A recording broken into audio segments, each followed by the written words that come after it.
At the end of the service, we like to set aside an amount of time, depending on how verbose I've been, for other people to share ways in which God has been moving in their own lives. Last week we had someone share a song.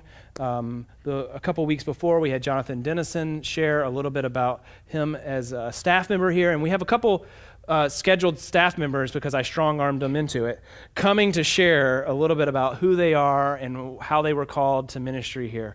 And so Luke, who was recently ordained as a pastor, is going to share tonight. So Luke, if you want to come forward, I'll give you a microphone.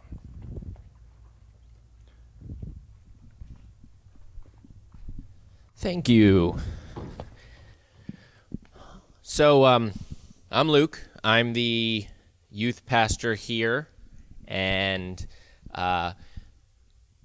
before I start, let me clarify. There are lots of different ways to give a testimony. Tonight I'm just choosing a certain way. And as a youth pastor specifically, I have to be really careful how I give my testimony, because depending on what details I give, what goes on in a teenager's mind and sometimes an adult's mind is, oh, Luke did that, I can do it too, and then become a pastor.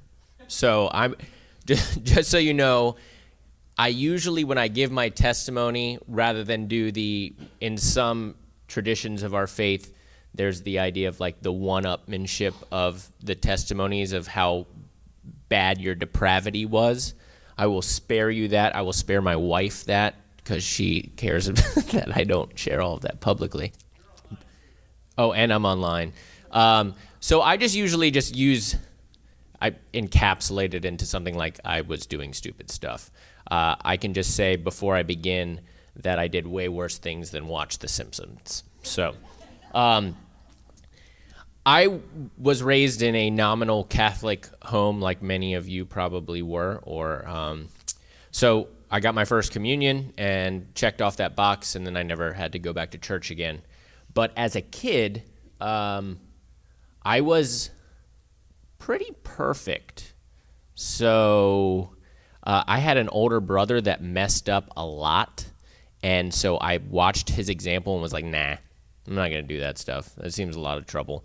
So my parents my mom tells this story every time. She was here last week, and she told this story about how I punished myself when I was a little boy.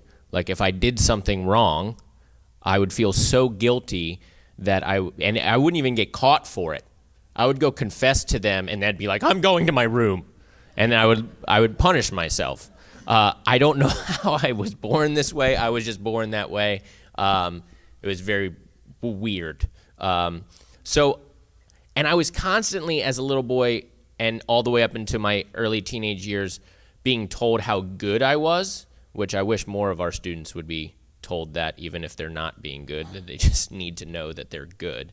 But like in elementary school, we didn't have a gifted program yet, so I got to meet one-on-one with a teacher in a janitor's closet and do like problem solving instead of being in the normal classroom, which sounds really weird now that I think back on it. But I thought it was really cool that I got to do it. So I had my like own one-on-one gifted education teacher, and I went to a magnet middle school, a magnet high school, and I went on to William and Mary, which is a pretty good college. So I didn't do that much bad stuff. I didn't cuss. I tried not to use the Lord's name in vain, but none of it was any reason other than me wanting to be as perfect as possible. And as it turns out, I was a freshman in high school, and I'd gone from like the big fish in a small pond to a very small fish in a big pond. And for some reason, one of the prettiest cheerleaders liked me. So she started showing attention towards me, and it got me into the popular crowd. And all of the popular crowd went to a thing called Young Life, which is like a Christian outreach organization. And at Young Life, I went to the Young Life camp, and went in July 15th, 1999. I was sitting on a rock outside in Lake Champion, New York. And I gave my life to the Lord, because it was at that moment that I realized, like, even though I thought I was so good and so pure, and so perfect, I also knew that I messed up sometimes. Like I couldn't rely entirely on myself. So I gave my life to Christ. And then, as you can imagine, someone who thought he was perfect and had a really big ego before having Christ, and this was not Christ's intention, but it like accelerated, went through the roof when I became a Christian, because then I was like, no, I for sure am imperfect. I am so perfect now, so I'm going to hold it over everyone's heads. And so, Samuel, did you tell this story about me? I don't know if you did, but one of my favorite things to do was, because I was my school's young life leader, and I was literally my young life leader when I was 16 years old. Like I had a committee of adults that served under me, which don't ever let that ever happen, because no 16-year-old should be leading adults. So I was leading adults and like 150 kids at Young Life, and one of my favorite things to do was show up at parties where I knew my Young Life students would be and that I knew they would be drinking, and I would walk in the door, and then I would just hear like it pass down through the party, like, Luke's here, Luke's here, Luke's here. And then you'd just see solo cups flying over rails and like beers being emptied out, like the cops had come or something because Luke was there. And I loved that. But I was such a jerk. I really was. Like I was the most judgmental person you will ever meet. It was a really bad time in my life. And a lot of people were really waiting for my fall, because I had never experienced a fall. And I got to college, and I went through a really rough breakup with a girl that I was certain that I was going to marry. And after that, I did my 5 years of doing stuff. So that I'll just leave it at that. Sometimes I just say, whatever you can name, I probably did it. Just 5 years of being stupid. And this is why what we believe, especially as Reformed Presbyterians, is the perseverance of the saints, and the fact that once saved, always saved. And I'll tell you that while I was doing that 5 years of silly stuff, I had this annoying thing, which was called the Holy Spirit, who kept whispering, I'm ready for you when you want to come back. The whole time I was doing it. Every bad thing I was doing, he would not stop pursuing me in my stupidity. So I thank God so much that he had already found me before I went through that. But that's not normally the case. Normally the case is you do a bunch of stupid stuff and then you get saved. But mine was kind of like reverse, weird, mixed up in there. So if you think about the prodigal son story, like I got to be the elder son first and kind of chase perfectionism, and Jesus found me, and then I was like, okay, hold on a second, I'm going to go be the younger son and go mess around for a little while, and then he was the loving father who accepted me back.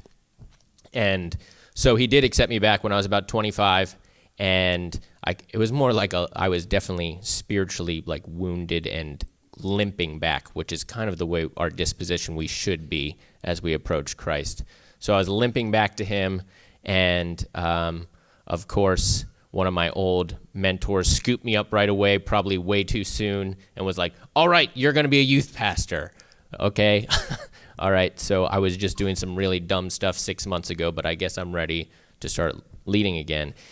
After a year of being a youth pastor, I got fired from that job, which I still don't know if Michael knows for sure if I got fired.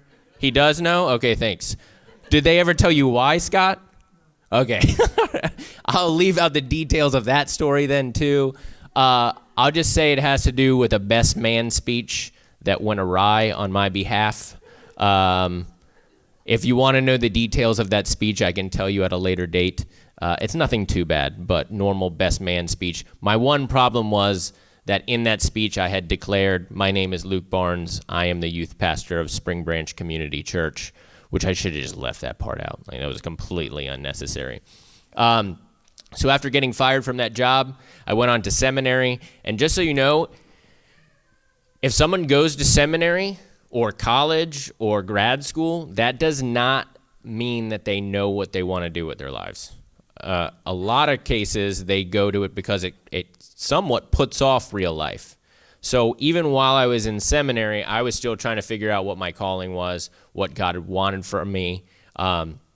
And this is something I've taught before, I think at Oasis one time. But for discerning your calling, I think there are three things that need to line up, and that's your passions as well as your talents. And then the third thing that we often forget to realize is really important is an opportunity. So God's not going to equip you with these passions and talents and then not give you an opportunity to pursue them.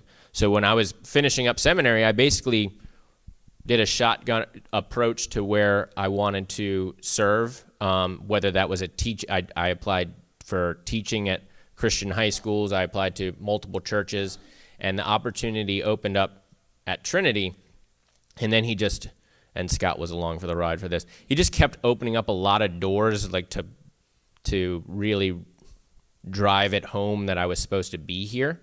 And so part of the reason why Samuel has invited myself and other staff members is for you all to know how I got here, and also the fact that, one, you pay for my salary, so thank you very much for that.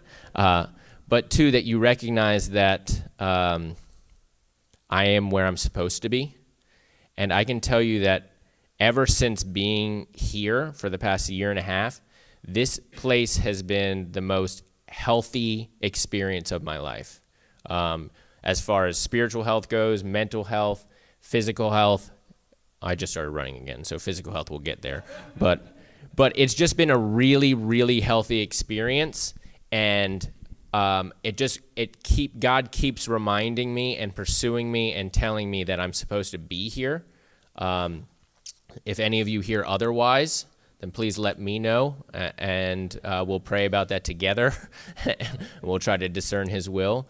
But that's just a background glimpse of my story, and I always welcome if you want to talk more through it. So that's my testimony. That's how I ended up here, and I'm really thankful that I have found a community and a church that lets me do what I do, and also doesn't just let me do it, they join me in doing it, and that's such a huge blessing for me and my wife.